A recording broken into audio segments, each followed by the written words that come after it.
You spoke about terror, really terror everywhere at this moment, especially in the Middle East.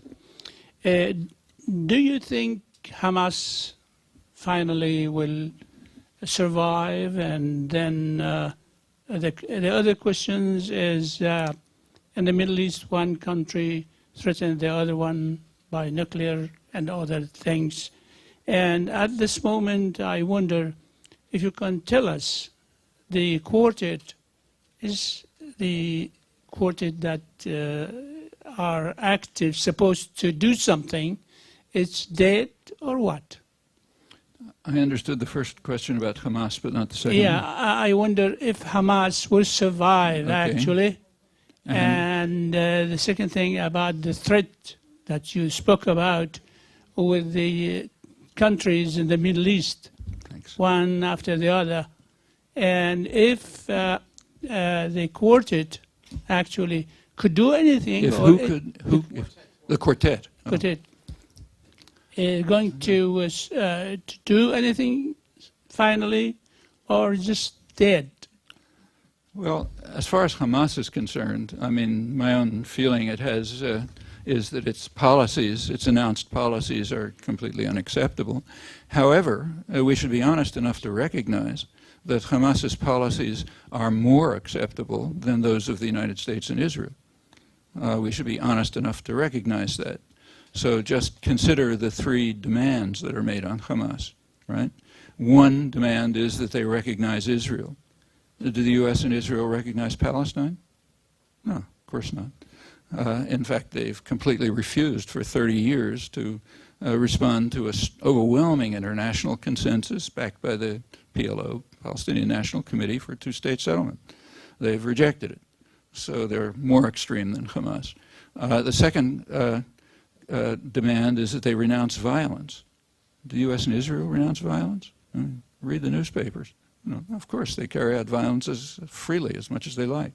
The third demand is that Hamas live up to international obligations.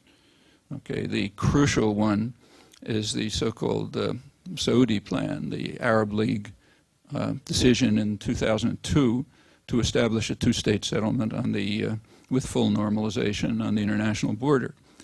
And the demand on Hamas is they accept that. In fact, the referendum that's coming along is just a repetition of that, if it comes along. Do the U.S. and Israel accept it? No, they flatly reject it. And this is not just rhetoric, they reject it in acts, which is a lot more important than rhetoric.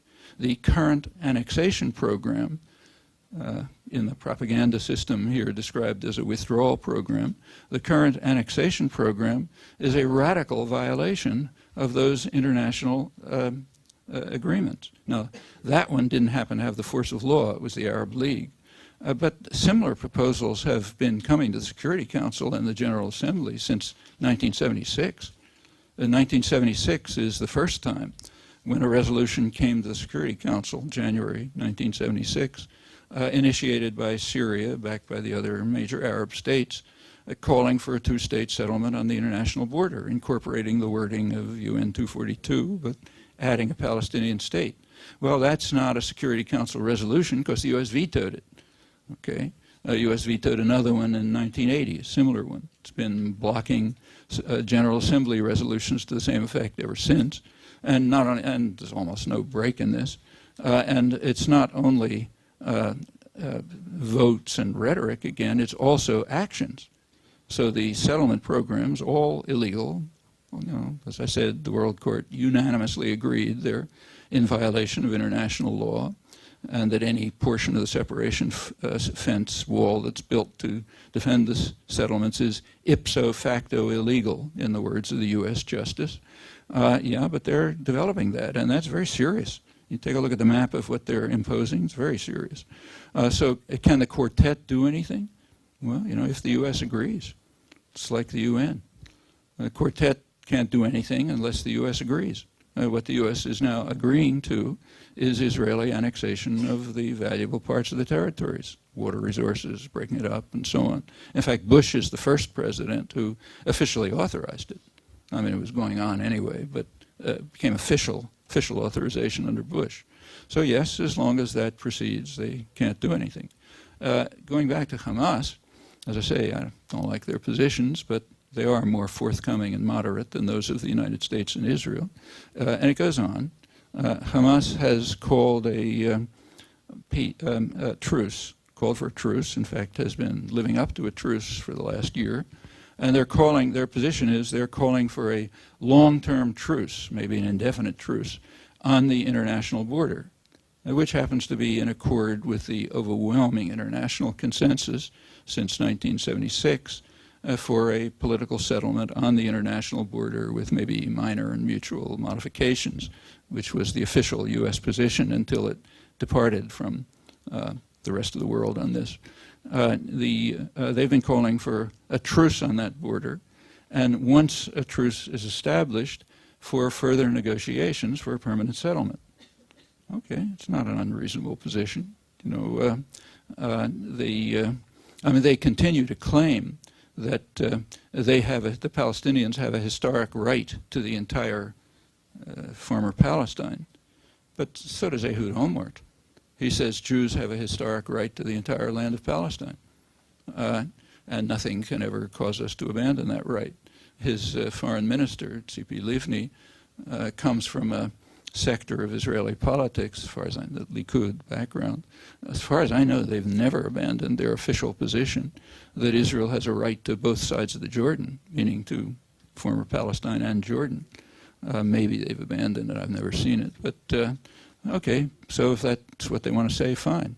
I mean, maybe, I think it would be plausible for Mexicans to say that they are not abandoning their right to the roughly half of Mexico that was conquered by the United States in the U.S.-Mexican War. Why should they abandon that right? Of course, they're not going to implement it, but if they wanted to say, well, it's part of our historic right, okay, say it. So that part I don't think is very interesting. The actual programs of Hamas, I think there's a lot to object to, but the programs of the United States and Israel are much worse, and furthermore, they're being implemented. And finally, those are the ones we can do something about. I can't do anything about what Hamas decides. I can do a lot, or we should do a lot, about what the major countries decide. So fine, let's try to shift U.S.-Israeli policy towards the long-standing international consensus repeated in the Arab League proposals of 2002, accepted by the Palestinians back in December 1988 formally, and continuing right till today. And there are serious proposals right on the table, which are not perfect, but a basis for settlement. The most well-known is the Geneva Accord, released in Geneva in December 2002.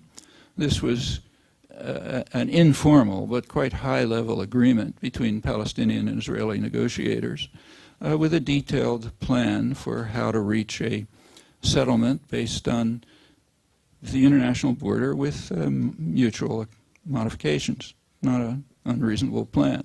A lot of support in both Israel and Palestine. Israel rejected it. The U.S. simply dismissed it. And since the U.S. dismissed it, you take a look at U.S. press coverage, they just ridiculed it. So Elaine Shalino had a report in the New York Times about it, in which she, something like, these unelected people made a derisory report or something like that. Yeah, the reason is because the U.S. dismissed it. Well, if the U.S. dismisses it, nothing's going to happen. Actually, going back to the roadmap, if you take a look, try Google, you'll find it quickly. The Israeli government accepted the roadmap with 14 reservations. Take a look at those 14 reservations. They eviscerated, and the U.S. backed them on that. So Israel never accepted the roadmap. But the U.S. backed it, so therefore they go ahead and do what they want, and the press doesn't report it. But again, those are decisions and choices that can be made right here, and should be.